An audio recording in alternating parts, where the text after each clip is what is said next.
Welcome to another deep dive. Today, we're going to be exploring this world of ancient civilizations and advanced technologies, and really the nature of reality itself. Whoa, that's a big one. You know it. Yeah. And you've provided us with an interview with a researcher and author, what was his name? Billy Carson. Yeah, Billy Carson, yeah. The Emerald Tablets. All right. Carson describes them as this ancient text, Okay. potentially tens of thousands of years old, attributed to Thoth, Yeah. a figure often associated with wisdom and knowledge Yes. across various cultures, Right. across many cultures. Yeah. Thoth, yeah. So what do you know about these emerald tablets? Well, they're definitely shrouded in mystery. Yeah. Their origins and authorship are debated by scholars. Okay. Carson believes that they contain profound teachings about humanity's purpose and the nature of reality itself. Right. He interprets Thoth's claims within the text as evidence of advanced knowledge, Yeah. such as, the construction of the Great Pyramid, Okay. but as like an energy generator, Real. and Thoth's ability to travel to other dimensions. Oh, it's fascinating that this figure of Thoth appears in so many different cultures under different names. It is. Hermes Trismegistus in Greek tradition. Right. Quetzalcoatl in Mesoamerica. Yeah. Odin in Norse mythology. Yeah. It really suggests this common thread of wisdom, It does. kind of weaving its way through human history. Yeah. But what specifically does Carson say about the Great Pyramid? What kind of energy generator is he talking about? That's where things get a little vague. He doesn't delve into the specifics of the technology or the type of energy that Thoth supposedly harnessed. Instead, he focuses on the idea that the pyramids were not simply tombs, Right. but they served a much more advanced and potentially even spiritual purpose. So it's more about challenging those conventional interpretations of ancient structures and considering alternative possibilities. Exactly. It's like he's saying, don't just look at what you see. Yeah, Consider what might be hidden beneath the surface. I think that's a great way to put it. Yeah. All right, let's shift gears and dive into something that really stretches the boundaries of conventional thinking. The holographic universe theory. Okay. This is where things get really interesting. It's definitely a mind-bending concept. Yeah. In essence, it suggests that what we perceive as reality might actually be a projection Okay. from a higher dimension, Huh. like a three-dimensional image projected from a two-dimensional source. Okay. Think of it like a hologram. Okay, I'm picturing Princess Leia's holographic message in Star Wars. Oh. So is this just a cool sci-fi concept, or is there any scientific basis for this theory? Well, it's still highly debated, Right. but there are some intriguing scientific findings that lend it some credence. Okay. Carson mentions quasi-crystals. Quasi-crystals. Yeah, these unique structures that exhibit unusual patterns and symmetries. Uh-huh. He points to scientists replicating quasi-crystals in a lab, claiming that they project lower dimensional forms. Interesting. And he suggests this could be a parallel to how our universe might be a projection from a higher dimension. I see. However, it's important to note that this is just one interpretation of quasi-crystal behavior, Right. and the connection to the holographic universe theory is still speculative. So while the analogy of a hologram is helpful for visualization, Yeah, there's a lot more to unpack when it comes to the scientific underpinnings of this theory. for sure. What other evidence does Carson present to support this idea? Well, he brings up the Mandelbrot set and fractals, Okay. which are these infinitely repeating patterns found throughout nature, from snowflakes to coastlines. Yeah. And he suggests these patterns kind of hint at an underlying code that governs the structure of the universe, Interesting. further supporting the idea of a holographic reality. I see. And he also references the famous double slit experiment, Right. where particles like electrons act like waves when they're not observed, Yeah. but then they collapse into particles when they are observed. The double slit experiment always blows my mind. It's wild. The fact that observation seems to influence the behavior of particles Right. suggests that consciousness might play a role in shaping reality. It's crazy. How does this connect to the holographic universe idea? Well, Carson suggests that if consciousness can influence the behavior of particles, Yeah. maybe it can also play a role in shaping the fabric of reality itself. Whoa. Essentially, he's saying our perception, our observation, Right. might be actively participating in the creation of a holographic universe. That's a pretty profound concept. It's like we're not just passive observers of reality, Yeah. but active participants in its creation. Yeah. And if that's the case, Yeah. What implications does that have for our understanding of free will destiny Right. and our ability to influence the world around us? Well, that's a question we'll have to explore further Yeah, as we delve deeper into Carson's ideas. definitely a rabbit hole worth going down. It is a deep one. Okay, before we get too lost in the quantum realm, I want to touch on another fascinating aspect of Carson's work. Okay. This idea that information has been intentionally suppressed throughout history. Right. He argues that there's been a deliberate effort to keep certain knowledge hidden from the masses. Okay, so he's suggesting a conspiracy to keep us ignorant. Yeah, you could say that. But why? What would be the motive for such a widespread cover-up? Well, Carson proposes a few reasons. Okay, He suggests that it could be about maintaining control over the population, keeping people divided all and right. easier to manipulate. He also suggests that it might be about protecting humanity from knowledge Okay. that's deemed too dangerous or disruptive. He Interesting. doesn't point fingers at any specific groups, Oh, but he no. hints at powerful individuals and institutions kind of working behind the scenes to maintain the status quo. So it's like a classic, they're hiding something from us narrative, Yeah. but on a grand scale. Yeah, pretty much. It's both intriguing and a little unsettling, isn't it? It is. Okay, so we've got this, you know, potentially sinister forces at play, but Carson maintains a sense of optimism. He does. He believes that we're entering a period of awakening, Yes. a time when access to information is expanding rapidly Yeah. and the truth is starting to emerge. Right, and that the truth will ultimately come out. So amidst the shadows of suppression, he sees a glimmer of hope, Yeah. a potential for a shift in consciousness and a Yeah. move toward greater transparency. Exactly. That's a powerful message. That is. It seems like there's a lot to unpack here, a lot to explore and ponder. Oh, there certainly is. Okay. We've only just scratched the surface of Carson's ideas. Right. And there's much more to uncover as we continue our deep dive. I'm excited for it. Me too. Welcome back to our deep dive into the fascinating and often unconventional world of Billy Carson's research. Last time, we left off on a note of optimism amid some potentially unsettling ideas about suppressed information and hidden knowledge. So where do we go from here? If we're truly on the cusp of a new era, a time of awakening, what does that actually look like? And how do we as individuals navigate this shift in consciousness? Yeah, it can definitely feel overwhelming, right? Yeah. Especially when we're considering the vastness of these concepts. But Carson reminds us that even the most significant transformations begin with those individual steps. He encourages us to start by examining our own beliefs and questioning the narratives we've been told and becoming more critical thinkers. So it's about taking ownership of our own understanding of the world, not just accepting what we've been taught or told. It's about becoming like active seekers of truth, peeling back the layers of information and forming our own conclusions. Precisely. He emphasizes the importance of cultivating mindfulness, becoming more aware of our thoughts, emotions, and actions, and how they shape our experience of reality. He also stresses the importance of connecting with our intuition, that inner voice that often guides us towards truth and authenticity. Okay, so it's about going inward, exploring our inner landscape, and becoming more attuned to our own inner wisdom. But isn't intuition a bit of a slippery concept? How do we know if we're truly hearing our intuition or just the echoes of our own desires or fears? That's a great question, and it's something that Carson acknowledges. He suggests paying attention to how those inner prompts feel in our bodies. He says intuition often comes with a sense of peace, clarity, and expansion, while fear or ego-driven thoughts tend to feel contracted, heavy, or doubtful. So it's not just about the thoughts themselves, but about the feeling that accompanies them. It's like learning to discern between a gentle breeze and a jarring gust of wind. Exactly. He also encourages us to pay attention to synchronicities, those meaningful coincidences that seem to appear when we're on the right path. It's about being open to the possibility that the universe is communicating with us in these subtle ways, guiding us towards our highest good. This is starting to sound a bit like a spiritual treasure hunt, following the clues and trusting the process. But let's be practical. What are some tangible steps we can take to cultivate this mindful awareness and strengthen our connection with our intuition? Well, Carson suggests practices like meditation journaling and spending time in nature.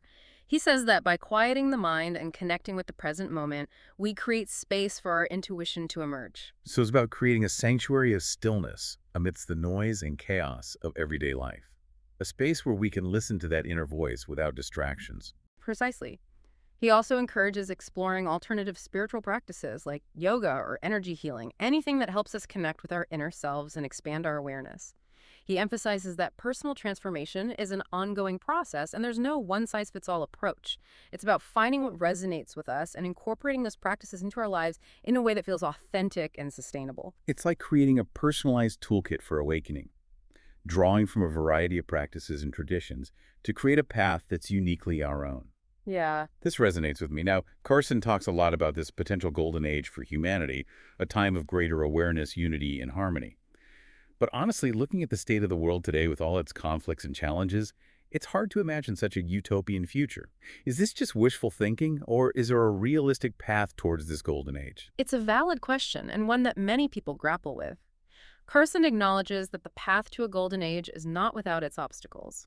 He believes that the challenges we face, both individually and collectively, are part of a larger process of transformation, a necessary shedding of old paradigms to make way for the new.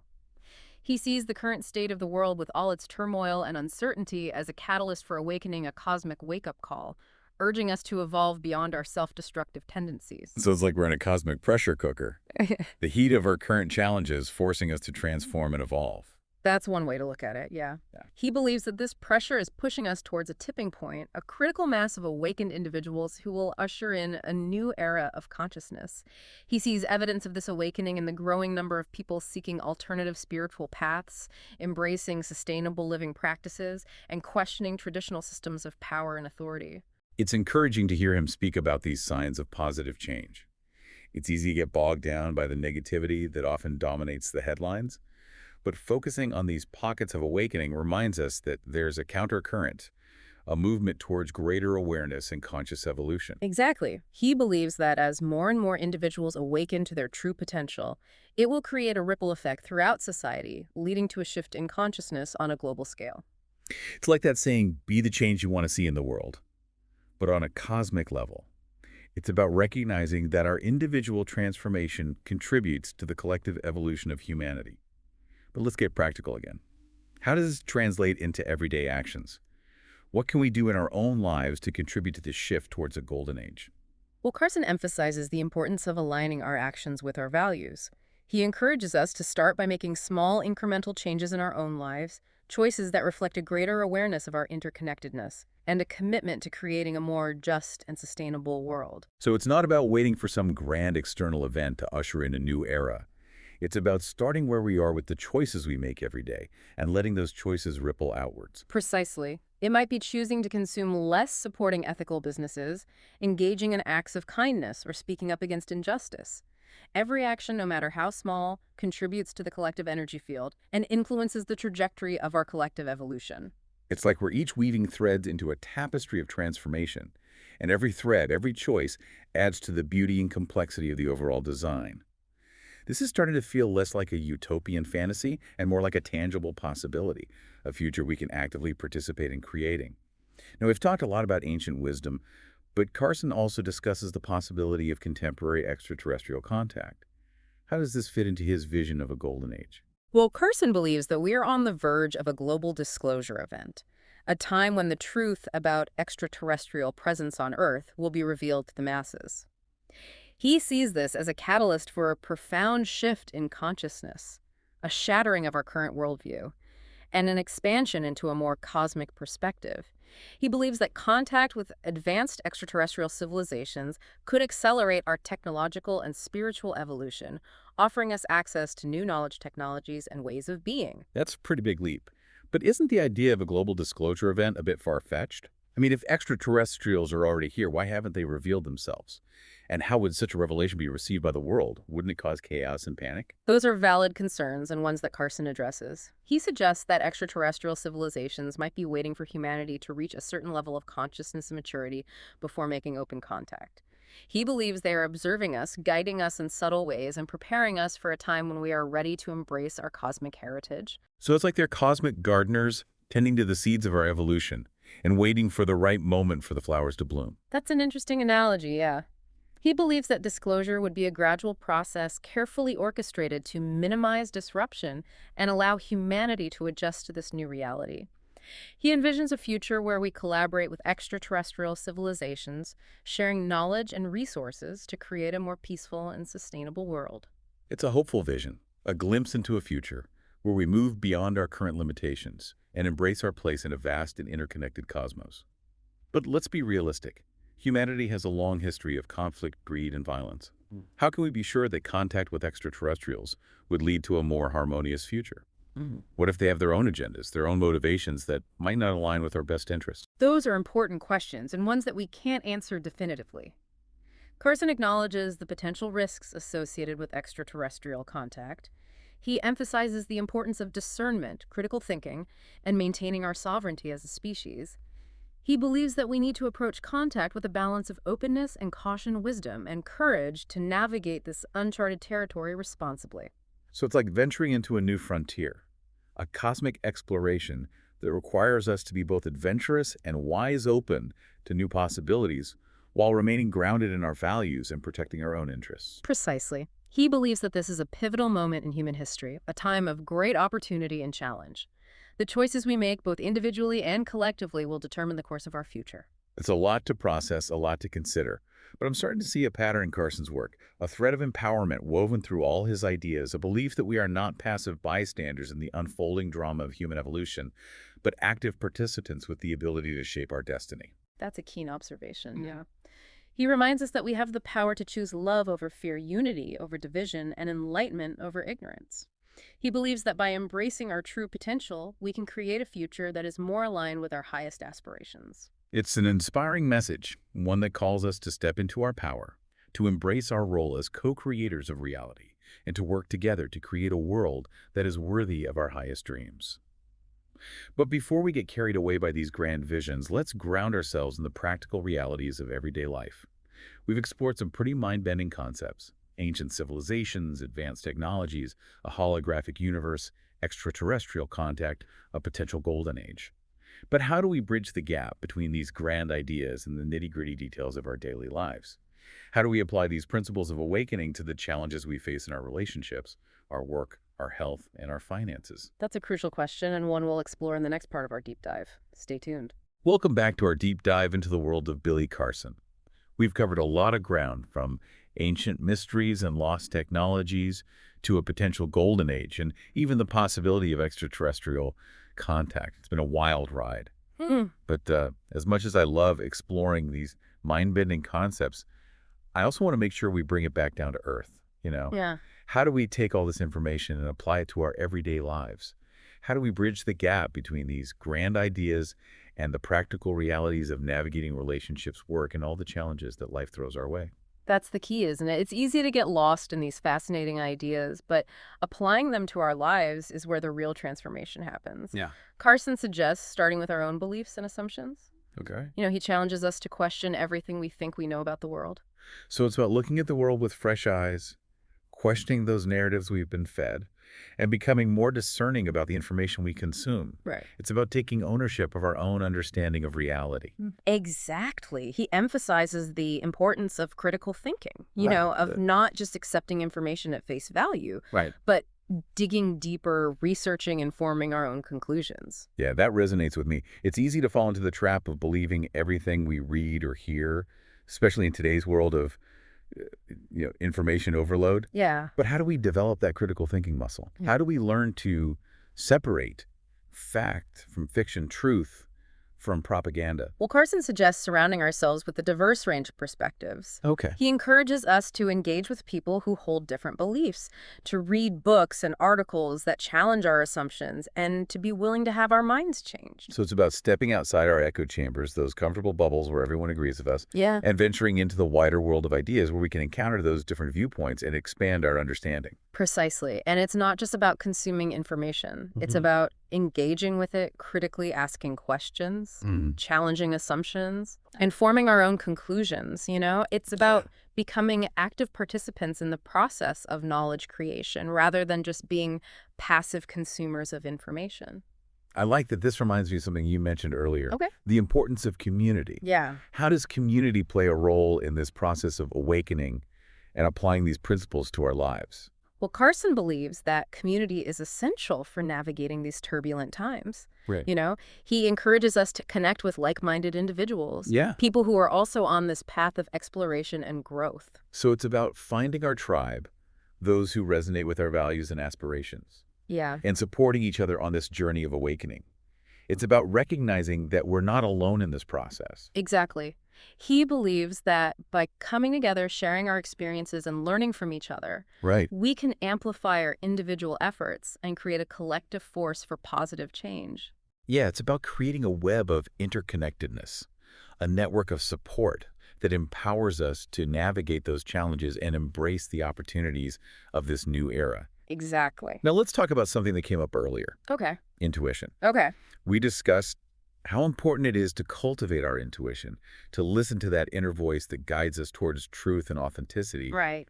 But how do we actually apply intuition in our daily lives? Yeah. How do we use it to make decisions, solve problems, and navigate the complexities of relationships, work, and everything in between? Well, Carson suggests treating intuition like a muscle that needs to be exercised. Okay. He encourages us to start by paying attention to those subtle nudges, those gut feelings that arise in different situations. Uh-huh. It might be a feeling of excitement about a new opportunity, a sense of unease about a particular decision, or a sudden flash of insight that seems to come out of nowhere. So it's about becoming more aware of those subtle signals, those whispers of wisdom that often get drowned out by the noise of our thoughts and the demands of our busy lives. Yeah. It's about learning to trust our inner compass. Exactly. And he emphasizes that trusting our intuition takes practice. Yeah. It's about quieting the mind, tuning into our body's wisdom, and learning to discern between the voice of intuition and the voice of fear or ego. Right. It's like learning to read a new language, Yeah, the language of our soul. for sure.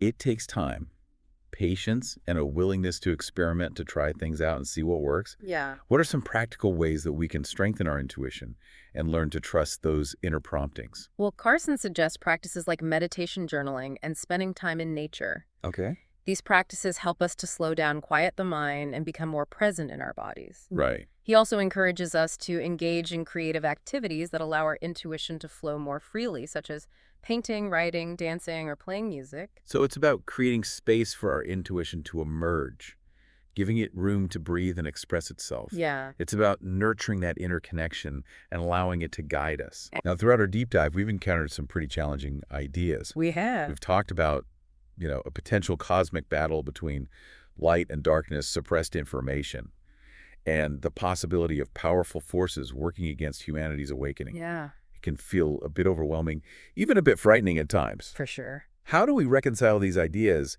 with our desire to create a more positive and harmonious world? Well, it's important to remember that fear is a powerful tool that can be used to manipulate and control. Right. Carson encourages us to not give in to fear, Okay. but instead to choose love, compassion, and understanding as our guiding principles. So it's about recognizing that fear is a natural human emotion, Yeah. but not allowing it to dictate our actions or shape our reality. exactly. It's about choosing to focus on the positive, to amplify those frequencies of love and light, Yeah. even in the face of darkness and uncertainty. Precisely, he believes that by choosing love over fear, Right. we weaken the grip of those who seek to control and divide us. We become beacons of light, radiating a frequency that inspires others Okay. and helps to raise the collective vibration of humanity.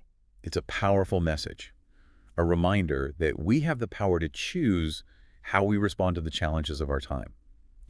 Yeah. We can choose to succumb to fear and division, or we can choose to rise above those lower vibrational frequencies and become agents of positive change. Exact. It's very empowering. It's a reminder that we have a responsibility to choose wisely, to act with intention, Yes. and to align our actions with our highest values. For sure. But let's be honest, it's easy to get caught up in the day-to-day struggles of life, the bills, to pay the deadlines, to meet the relationships, yeah. to navigate. Right.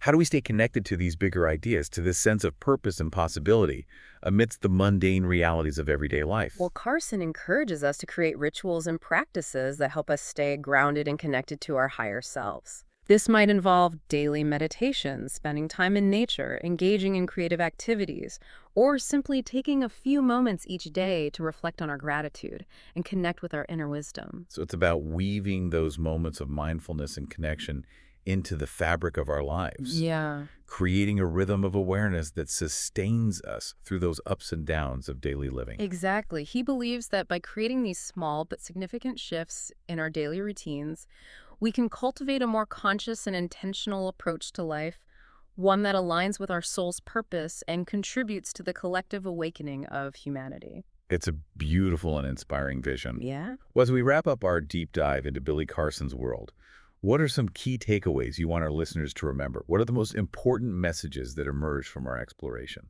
For me, it's about recognizing our own power as conscious creators. Right. It's about questioning everything, cultivating our intuition, and choosing love over fear. It's about connecting with our higher selves, aligning our actions with our values, and contributing to the collective awakening of humanity. Beautifully said. It's about embracing the journey of awakening, stepping into our power, and creating a world that is more aligned with our highest aspirations. It's been an incredible journey exploring the vast and often mind-boggling world of Billy Carson's ideas. Yeah. It's a world filled with ancient mysteries and futuristic possibilities and a profound sense of hope for the future of humanity. Thanks for joining us on this deep dive, and keep exploring, keep questioning, keep awakening.